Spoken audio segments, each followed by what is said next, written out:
Hello guys, andito tayo sa Pagsibol at si Sir yung buyer natin from Caloocan, Bagong Silang. Ayan.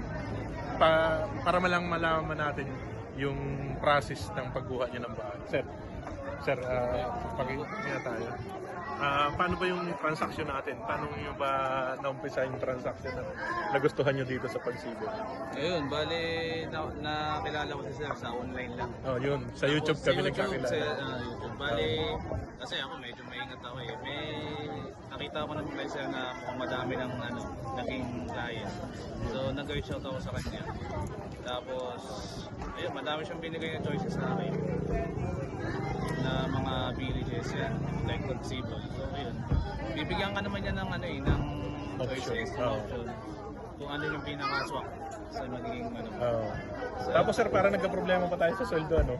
Oo, nagawa ni Sir ng kalbangan kasi dapat hindi na ako matutuloy dito kasi baka nabitin ako ng 2,000. Oo, nabitin ng 2,000. Magkano ba yung naging kanya sir? Magkano yung naging down payment? Nagkaroon tayo down? Oo, nag-down ako ng 55. Tapos, 55, yun. yung tumuloy. Tumuloy yung application ko. And yun, smooth lang yung process kasi naman continuous naman yung communication nila. Sinasis din ako ni Sir pag may tanong ako. Alam ko lang pa. Hanggang sa yun, okay na. Okay na. Dito kasi sa Pagsibol, kapag pasok yung record income mo, 10,000 lang talaga mabayaran mo. Nagkataon lang si Sir, tapos yung required income niya, kaya ginawa namin ng paraan. Nag-down payment siya ng 55,000, ano sir? 55,000. Tapos ngayon, ang kagandahan, pumasok pa siya sa 4PH. Tapos magkano lang sir ang kanya? Kung 11.5, naging 9K na lang. Pero mo 9K na lang. Mayroon ka ng semi-complete dito sa Pagsibol. Nakakatuwa nga. Wala pa tayong isang taon siguro sir. Wala tayong sir. July yung pagkakatanda ko. July. Gabi pa tayo nag-tripping. Gabi, inabot kami, naligaw-ligaw ko eh.